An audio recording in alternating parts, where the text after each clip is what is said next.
নমস্কার বন্ধুরা, সোনুর রান্নাঘরে সকলকে স্বাগতম। এই গরমে সকলে ভালো আছেন তো? আশা করি সবাই ভালো আছেন, আমিও ভালো আছি। দেখুন এই যে তরমুজ নিয়েছি, এই তরমুজ দিয়ে আমি একটা রেসিপি করব। তরমুজটা মিক্সি জারে গ্রেট করে নিয়ে ছাঁকনিতে ছেঁকে নিলাম। আপনারা সকলেই বুঝছেন এটা কি হবে। ভালো করে ছেঁকে নিচ্ছি ছাঁকনিতে। দেখুন তরমুজের রসটা বেরিয়ে যাবে, আর এগুলো যা দানা দানা যেরকম থাকবে সেটা ছাঁকনিতে হলে দেখুন কতটা হয়েছে, আরও হবে। এই তরমুজগুলো সব ছেঁকে নিচ্ছি, সব বের করে নিলাম। নিয়ে এবার কড়াইতে জাল দেবো। কড়াইতে জাল দিয়ে দেবো। যা গরম পড়েছে না বন্ধুরা, একটু মানে ঠান্ডা ঠান্ডা কুলকুল না খেলে হয় না।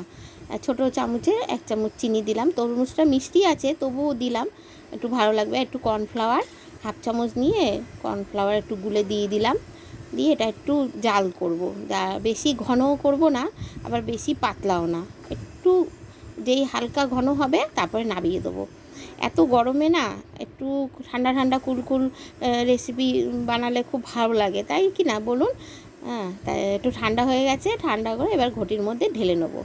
এটা কি তৈরি করছি বলুন তো? এটা আইসক্রিম তৈরি করছি, বাড়িতেই আমি বানিয়ে নিচ্ছি। এটা হচ্ছে তরমুজের আইসক্রিম। এবার আইসক্রিম মোল্ডের মধ্যে দিয়ে দিলাম সব ঢেলে, এক এক করে সব ঢেলে দেবো। দিয়ে এবার ঢাকনাটা দিয়ে দেবো। তরমুজের আইসক্রিম একটু আমি অন্যরকম বানালাম। তরমুজের রসটা দিলেও হয়, আর কিছু লাগে না, কিন্তু এটা একটু অন্য রকম স্বাদের বানালাম। আপনারা এরকমভাবে বানিয়ে করে খাবেন, দারুণ লাগে। এইরকম আইসক্রিম বানিয়ে খেলে না দারুণ হেভি স্বাদ লাগে খেতে। আপনারা একটু এরকম করে বানিয়ে নেবেন। আমার এই আইসক্রিমের কাঠি ছিল, কিন্তু আমি ওই কাঠিগুলোকে বাদ দিয়ে আমি আইসক্রিমের কাঠের চামচ নিয়েছি। এবার সেট করে দিলাম। এবার ওভারনাইটের জন্য রেখে দেবো আমি ফ্রিজের মধ্যে। ডিপ ফ্রিজে রাখতে হবে। দেখুন ভালো হয়ে গেছে। এবার ডিপ ফ্রিজে রেখে দেবো। তারপরের দিন আমি বের করলাম, বের করে একটু কড়াইতে জল নিয়েছি, জল নিয়ে তার উপরে বসালাম, কেন প্রচণ্ড শক্ত ঠান্ডা খোলা যাবে না। দেখুন বরফ হয়ে গেছে। এবার আস্তে আস্তে এগুলোকে খুলে নেব। ঢাকনিটা আস্তে আস্তে সব এগুলোকে বের করব, আস্তে আস্তে সব খুলে নেবো, আলগা করে নেবো। এবার প্লেটের মধ্যে রেখে দিয়ে এগুলোকে সব আস্তে আস্তে খুলে নেবো।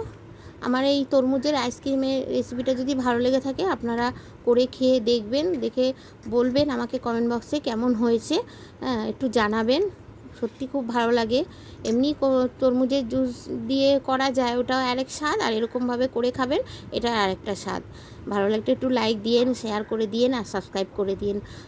দেখুন কি সুন্দর হয়েছে না আইসক্রিমটা, দারুণ হয়েছে। এক এক করে সব সাজিয়ে বের করে নিচ্ছি, নিয়ে সাজিয়ে নিচ্ছি। বন্ধুরা আমি তো সবসময় নিজেই খাই, আমার এক মাসিমাকে দিচ্ছি। দেখুন মাসিমা খেয়ে কি বলে। মাসিমা নাও আইসক্রিম খাও। এটা কিসের আইসক্রিম বলো তো? তরমুজের আইসক্রিম। খেয়ে দেখো কিরম হয়েছে।